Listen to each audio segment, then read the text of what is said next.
안녕하세요, 여러분들. 열정윤리 선생님입니다. 오늘 한번 필기 한번 같이 해볼게요, 여러분들. 어, 그래서 공부하면 좀 더 도움이 될 겁니다, 여러분들. 자, 롤스의 시민불복종.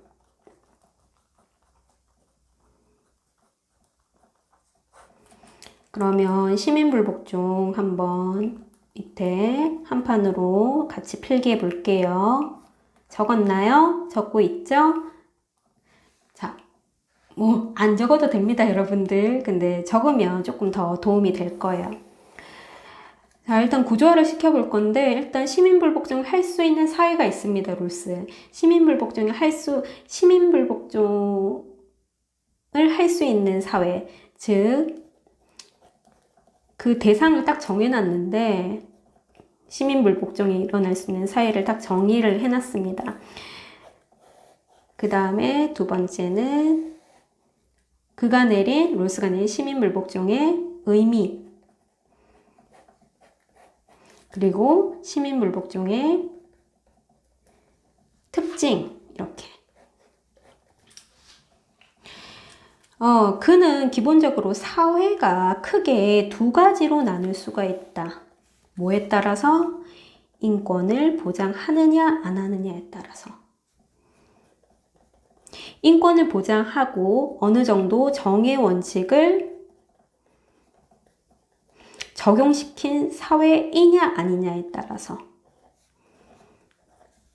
이렇게 두 가지로 나누는데, 자, 인권이 어느 정도 보장되는 사회를 잘 들으세요, 여러분들. 들어주세요. 자, 정의로운 사회라고 합니다. 정의로운.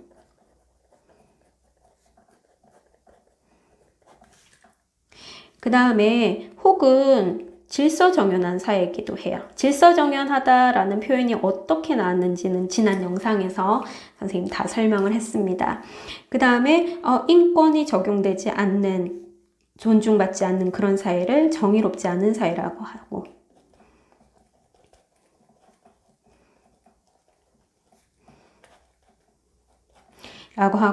혹은 질서정연하지 않은 사회라고 부르죠. 여기까지 됐나요? 그 다음에 정의로운 사회는 또 크게 두 가지로 나눕니다. 첫 번째가 100% 정의로운 사회, 그 다음에 거의 대체로 정의로운 사회. 그 다음에 정의롭지 않은 사회도 크게 두 가지로 나눌 수가 있어요.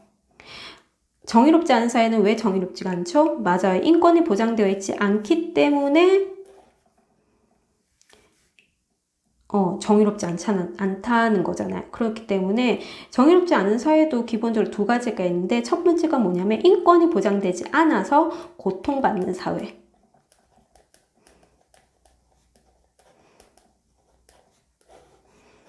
왜 고통받는다고요? 인권이 보장되지 않아서. 그 다음에 또 어떤 사회가 있냐면, 이 사회는 다른 나라에 대해서 너무 폭력적이야. 깡패 국가야. 무법사회. 이 사회 특징은 다른 나라에 굉장히 침략적이라는, 그 다음에 폭력적 특성을 가지고 있어요.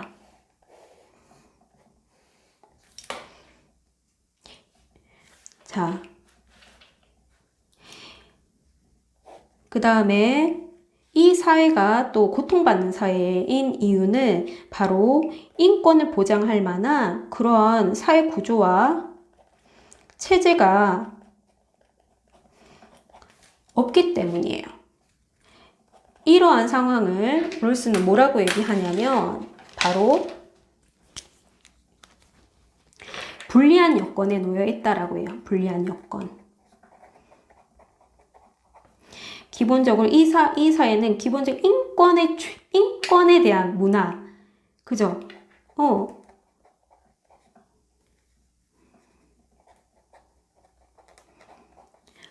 이 정치 문화에 대한 전통적 역사적인 배경이 거의 없고 떨어진다는 거죠. 그래서 이 고통받는 사회는 뭐 100%다 그렇지는 않지만 뭐 군사정권이라든지 독재에 의해서 정치가 이루어지는 사회가 많다고 합니다. 요거는 나중에 여러분들 해외 원주할 때 더 자세히 한번 해보도록 할게요. 일단 오늘 시민불복종이니까 시민불복종은 100% 정의로운 사회와 거의 대체로 정의로운 사회, 이렇게 있습니다. 여러분들 100% 정의로운 사회 안에서 정의롭지 않은 법률이 있을까요? 그렇죠. 그렇기 때문에 일단은 이게 시민불복종의 대상 1가 아닐까. 그렇지. 시민불복종은 일단은 기본적으로 부정의한 법에 대해서 우리가 의도적으로 위법한 행위를 하는 거잖아요. 그런데 다 정의롭고 100% 정의로운데 그렇지. 이거는 대상이 안 되겠죠. 왜? 부정의한 법이 없으니까. 그런데 여기 잘 보세요. 정의로운 사회에서도 거의 대체로 정의로운 사회 같은 경우에는 이 체제 자체가 저번 시간에 선생님이 설명했듯이 체제가 굉장히 정의롭게 정의 원칙이 적용돼서 만들어졌어요. 정의 원칙이 적용된 사회 구조와 체제가 만들어져 있어요. 그런데 여기에서는 그냥 사소한 부정의한 법,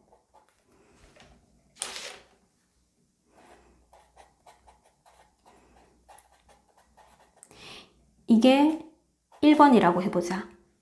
그리고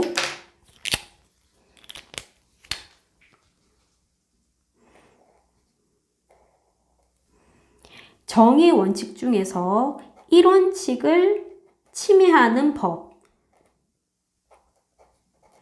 1원칙에 위배된, 즉 자유원칙에 위배되는 법이 있고, 그 다음에 2-2원칙, 차등의 원칙에 위배되는 법률이 또 있다라고 해보자. 그 다음에 또 뭐? 그렇지. 기회균등의 원칙에 위배되는 법이 있다라고 해보자. 자, 그냥 사소한 부정의의 법이 1번이고, 그 다음에 1원칙에 위배되는 법이 2번이고, 그 다음에 차등의 원칙을 위배하는 법이 3번이야. 그 다음에 4번이 뭐야? 그렇지. 기회균등의 원칙에 위배되는 법이 4번이야.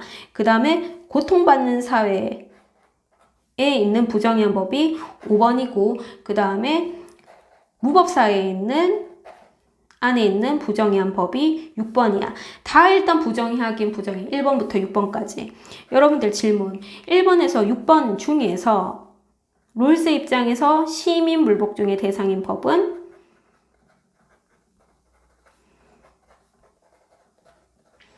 어느 법일까? 답은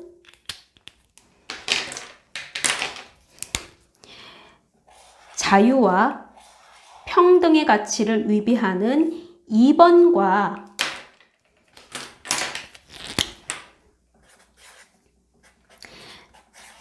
4번에 해당됩니다, 여러분들. 차등의 원칙은 차등의 원칙을 위배하는 법은 왜 시민불복종이 아닌가? 요거와 관련된 거는 이전 영상을 참고를 한번 해보세요, 여러분들. 알았죠?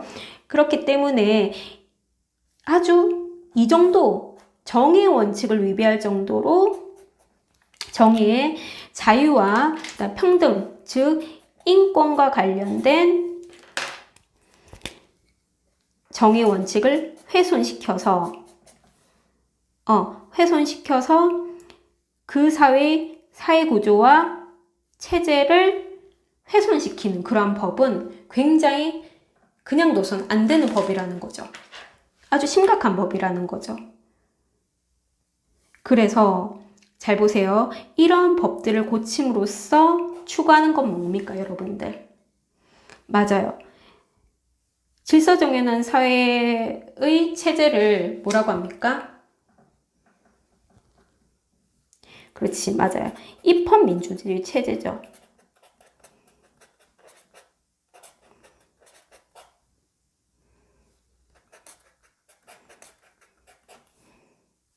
체제 혹은 구조죠. 시민불복종 해가지고 여러분들 입헌민주주의 체제의 구조를 이걸 변혁하는 게 목적입니까? 아니죠. 당연히 아니죠. 여러분들. 이 틀 자체는 선생님이 정의롭다라고 했잖아요. 그죠? 정의 원칙이 적용된 사회구조와 체제. 그렇지. 헌법에 입각되어 있는 민주주의, 입헌민주주의 체제 자체는 우리가 시민불복종의 대상이 아니죠. 오히려 이런 독소와 같은 이런 원칙을 위배하는 법을 고치고, 그 다음에 4번의 기회균등의 원칙을 위배하는 이 법을 고침으로써 이런 입헌군주 체제와 제도를 안정화시키기 위한 거죠. 안정화. 여러분들 들어봤을 거예요. 시민불복종은 입헌민주주의 체제와 구조를 안정화시키기 위한 목적으로 행해진다라는 거. 들어봤죠? 왜? 사회구조와 체제 자체는 정의롭다라는 거예요.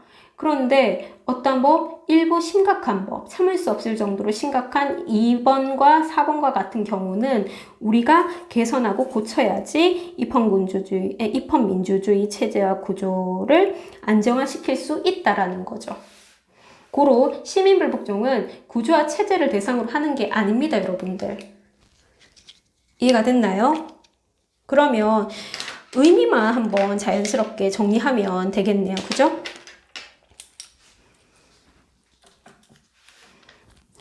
자, 시민불복종의 의미는 대다수의 사람들이 옳다고 여기는 정의관. 그게 뭐예요? 다수의 정의관이죠.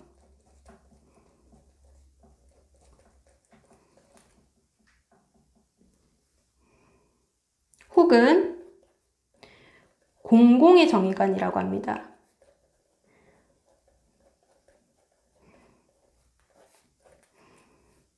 네, 입각해서 봤을 때 어느 정도 심각하게 참을 수 없을 정도로 부정의한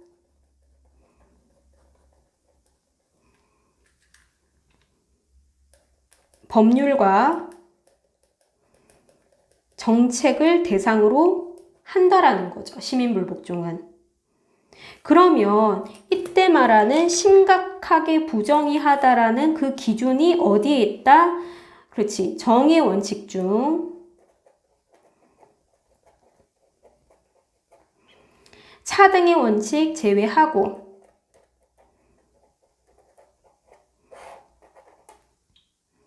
차등의 원칙 제외한 이유는 이전 영상 한번 참고해 주세요. 차등의 원칙을 제외하고 그 다음에 이 원칙과 2-2 원칙을 위반하는 법률과 정책을 대상으로 하는 법을 저항하는 거죠. 의도적으로 어기는 거죠. 됐나요?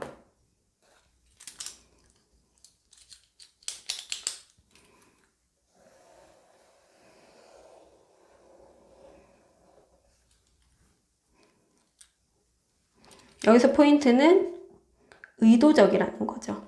의도적이고 합법적이다, 비합법적이다. 그렇지. 비합법적인 거죠. 법을 어기는 거니까 당연한 거죠. 그죠? 특징 한번 정리해 볼까요? 첫 번째, 그 목적이 뭐였어요? 쉽죠? 공익을 목적으로 해야 된다. 정의 실현을 목적으로 해야 된다.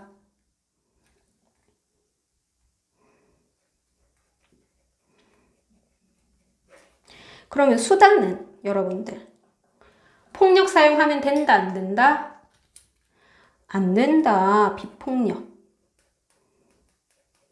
그리고 언제 해야 된다? 언제? 처음에 아니면 최후에. 그렇지. 다른 방법 다 쓰고 나서 최후에 수단이어야 된다라는 거죠. 그리고 시민불복종 시행했어요. 그리고 나서 도망가 아니면 숨어 아니면 책임을 져요. 그렇지. 책임을 감수한다. 이러한 대표적인 4개의 특징이 있습니다. 여러분들 오늘 좀 많은 내용을 했는데 여러분들한테 도움이 꼭 됐으면 좋겠습니다. 이상 롤스의 시민불복종 마무리하고요. 하겠습니다. 여러분들